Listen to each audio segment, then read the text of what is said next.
નમસ્કાર દર્શક મિત્રો, ધ લોકસત્તા શોમાં આપનું સ્વાગત છે।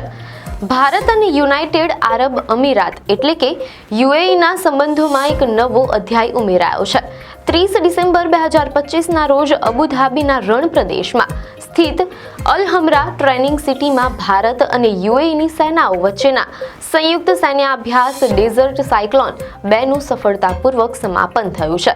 18 થી 30 ડિસેમ્બર સુધી ચાલેલા આ 13 દિવસીય અભ્યાસમાં બંને દેશોના જાબાઝ સૈનિકોએ જે પરાક્રમ બતાવ્યું છે તે વિશ્વ માટે એક મોટો સંદેશ છે। આ માત્ર એક પ્રેક્ટિસ નહોતી, પણ આધુનિક યુદ્ધના મેદાનમાં ભારત અને યુએઈની વધતી જતી સંયુક્ત શક્તિનું પ્રદર્શન હતું। આપણે વિગતવાર જાણીશું કે આ સૈન્ય અભ્યાસ દરમિયાન શું થયું અને તે ભારતની સુરક્ષા માટે કેમ મહત્વનો છે। ડેઝર્ટ સાયક્લોનના બીજા સંસ્કરણનું મુખ્ય લક્ષ્ય બંને દેશોની સેનાઓ વચ્ચે પરસ્પર તાલમેલ, અતૂટ ભરોસો અને સંયુક્ત અભિયાન ક્ષમતાને મજબૂત કરવાનું હતું। મીડિયા અહેવાલો અનુસાર આ અભ્યાસમાં ખાસ કરીને અર્બન ઓપરેશન્સ એટલે કે શહેરી વિસ્તારોમાં કેવી રીતે કાર્યવાહી કરવી અને સંયુક્ત રાષ્ટ્ર યુએન હેઠળ શાંતિ અભિયાનોમાં સાથે મળીને કેવી રીતે કામ કરવું તેના પર ખાસ ધ્યાન કેન્દ્રિત કરવામાં આવ્યું હતું। ભારતની મેકેનાઇઝ્ડ ઇન્ફન્ટ્રી અને યુએઈની ભૂમિ સેનાએ રણની આકરી ગરમીમાં ખભે ખભા મિલાવીને યુદ્ધની નવી રણનીતિઓ ઘડી હતી। આ સૈન્ય અભ્યાસ માત્ર બંદૂકો ચલાવવા પૂરતો મર્યાદિત નહોતો, પરંતુ તેમાં માનસિક અને ટેકનિકલ તાલીમ પર પણ ભાર મૂકવામાં આવ્યો હતો। સૈનિકોને ક્લાસરૂમમાં બેસાડીને આધુનિક યુદ્ધના સિદ્ધાંતો સમજાવવામાં આવ્યા અને ત્યારબાદ મેદાન પર તેનું પ્રદર્શન કરાયું, તેમ અહેવાલોમાં જાણવા મળેલ છે।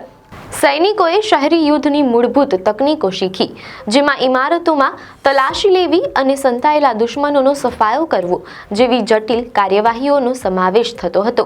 આ સિવાય આધુનિક સમયના સૌથી મોટા જોખમ એટલે કે આઈઈડી વિસ્ફોટકોથી કેવી રીતે બચવું અને ઘાયલ સૈનિકોને યુદ્ધના મેદાનમાંથી સુરક્ષિત રીતે બહાર કાઢીને પ્રાથમિક સારવાર કેવી રીતે આપવી તેની પણ ગહન તાલીમ આપવામાં આવી હતી। ડેઝર્ટ સાયક્લોન 2 દરમિયાન હેલિકોપ્ટર દ્વારા કરવામાં આવતા ઓપરેશન અને એર એસોલ્ટ એટલે કે આકાશમાંથી સીધા દુશ્મન પર ત્રાટકવું તે દ્રશ્યો રૂવાડા ઊભા કરી દે તેવા હતા। ભારતીય અને યુએઈની સેનાઓએ પ્લાટૂન સ્તર પર સંયુક્ત અભ્યાસ કર્યો। બંને દેશોએ સ્વીકાર્યું કે જો તેમની કામ કરવાની પદ્ધતિ અને રણનીતિમાં સમાનતા હોય તો ભવિષ્યમાં કોઈ પણ બહુરાષ્ટ્રીય અભિયાનમાં તે એક અજેય શક્તિ તરીકે ઉભરી શકે છે।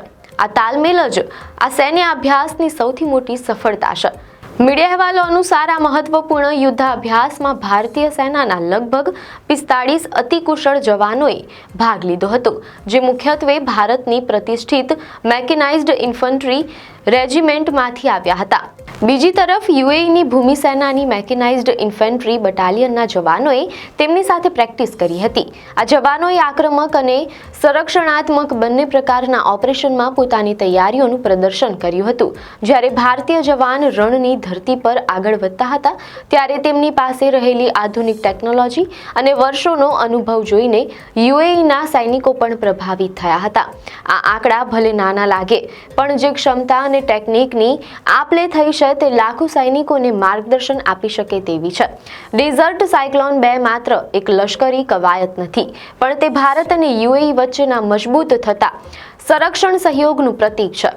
મધ્ય પૂર્વના દેશોમાં ભારતની વધતી જતી સૈન્ય હાજરી એ વ્યૂહાત્મક રીતે ખૂબ જ મહત્વની છે। આ અભ્યાસથી બંને સેનાઓ વચ્ચેની મિત્રતા ગાઢ બની છે અને ભવિષ્યમાં જો કોઈ સુરક્ષા કટોકટી સર્જાય તો બંને દેશો એકબીજાની મદદ કરવા માટે તૈયાર છે।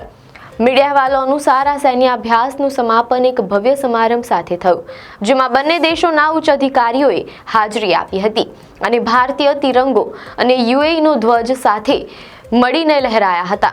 જેમાં બંને દેશોના ઉચ્ચ અધિકારીઓએ હાજરી આપી હતી અને ભારતીય તિરંગો અને યુએઈનો ધ્વજ સાથે મળીને લહેરાયા હતા, જે એ વાતની સાક્ષી પૂરે છે કે મિત્રતાનો સાયક્લોન હવે શત્રુઓ માટે પડકાર બનશે। રણની રેતી અને સૈનિકોનો પરસેવો આજે અબુધાબીના રણને એક અલગ જ ઓળખ આપી રહ્યા છે। ભારત અને યુએઈએ સાબિત કરી દીધું છે કે જ્યારે બે શક્તિશાળી લોકશાહી અને સ્થિર દેશો સાથે મળે છે ત્યારે સુરક્ષાનું એક નવું કવચ તૈયાર થાય છે। આપને માહિતી સારી લાગી હોય તો વિડીયોને લાઈક અને શેર કરજો, ચેનલને સબસ્ક્રાઇબ કરજો।